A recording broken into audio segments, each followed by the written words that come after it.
Here, I'll be transparent. I had a shit around like mile 7 and 8. What's up? Mark here. I'm on my 14th day out of my 100-day challenge.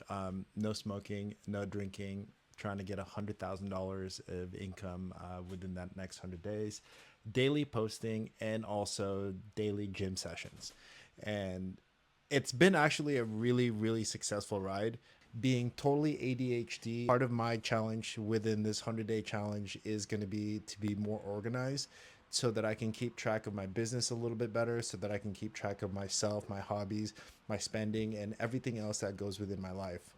I personally feel like the main goals were to get rid of the urge to smoke and get rid of the urge to drink, which today was actually a really hard day for me to follow that for the smoking. Meeting up with the ex-wife and stuff, having a little bit of a frustrated scenario. I wanted to revert back to, but I'm super glad I didn't. Was very proud of myself. The other day was also a challenge. I went out, deep sea fishing with one of my best friends, Larry. He took me and the kids out on his new boat. But as usual, generally people crack a beer and hang out and go fishing, right?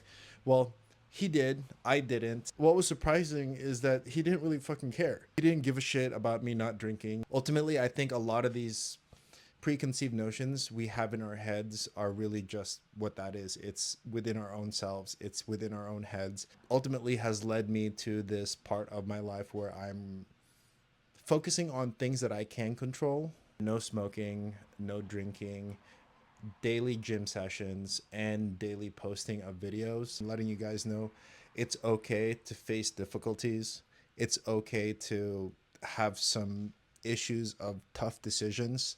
But we all have to pull through it. I really, really urge you to put yourself out there in a uncomfortable zone of what you're used to, and really put yourself to a new level of life that you want to live. And frankly, I think this journey of mine, the last 14 days, has really opened up a lot of my options. It's opened up a lot of new feelings, emotional feelings. It's opened up a lot of new ways of thinking, and I'm super stoked on it. The journey has just begun. I don't know if you guys know it, but THC stays in your system for about 30 days. The levels start dropping off around 14 to 15 to 25 days. Your withdrawal symptoms are starting to come. I have had trouble sleeping. I'm waking up super early in the morning. I am somewhat restless throughout the day. But I feel like that's a blessing as new energy starts, going through my body, flushing out all the toxins. I feel like this is a great opportunity to grow. My gym sessions have been fucking amazing. I've reached some new max peaks, PRs, whatever you want to call it, but I am super stoked. A few days ago, I just finished my half marathon, which I was somewhat disappointed in myself. I think, frankly, because of some of the choices that I made in terms of gear. Wrong shoes, wrong shorts. I came a little bit unprepared. I had a really tough time towards mile 9, mile 10. And frankly, here, I'll be transparent. I had a shit around like mile 7 and 8, which kind of fucked up my rhythm because the bathrooms were all gross. The first bathroom, I waited in line for like 15 minutes just to get in there, and it was fucking disgusting with no toilet paper. So I had to move on. I think mile 8.5, 9 was where the other bathroom came. And I don't know if you guys have ever done a half marathon or a marathon or even just a long, prolonged exercise session without much stopping.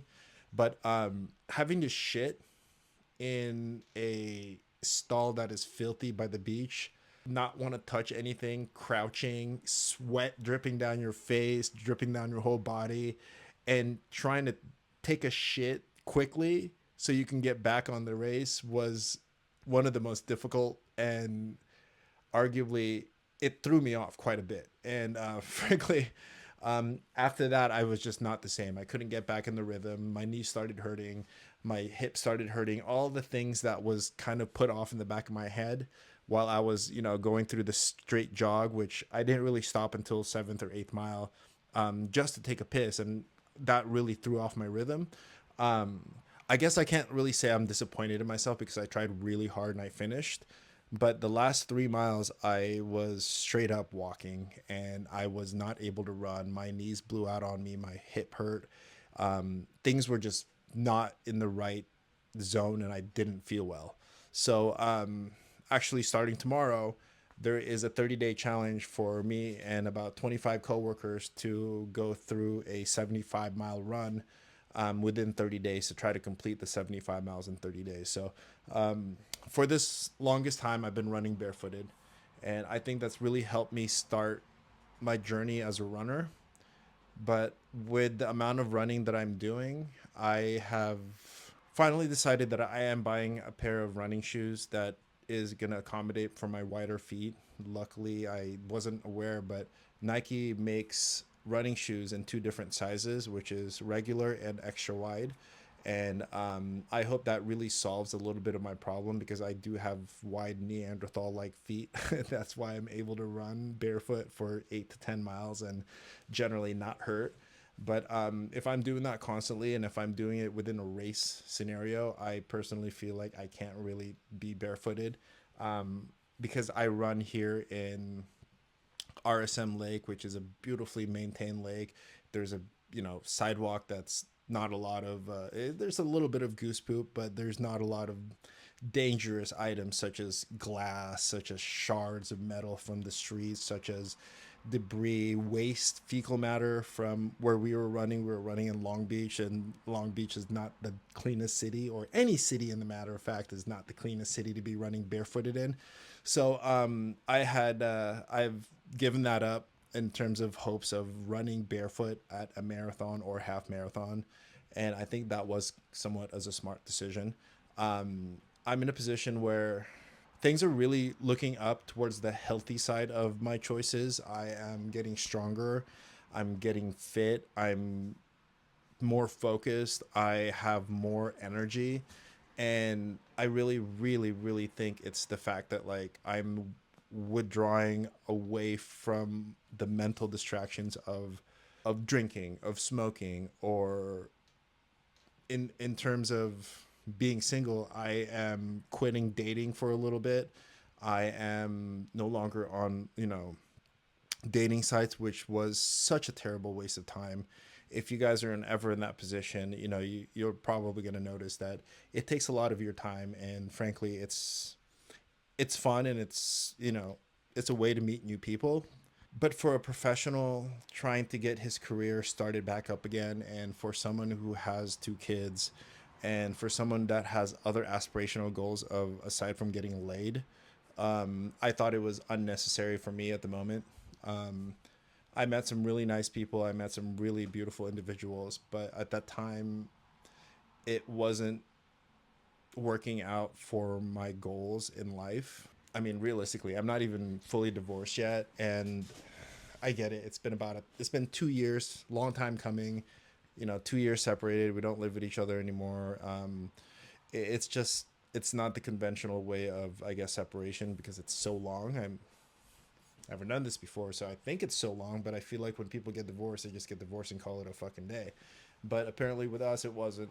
It lagged on for a little bit. We were back and forth, and for the most part, we were very intimate for a while. In fact, we have stopped intimacy just about 25 days ago. And that's also one of the reasons why I wanted to have, the no sex type rule for me here, which I think I might actually still pursue that because I have also stopped the whole dating site. And, frankly, I just feel like it was such a big distraction for my goals right now. I really just want to get situated with my life. I really want to get my business started off on the right foot. That's it. It's a Sunday.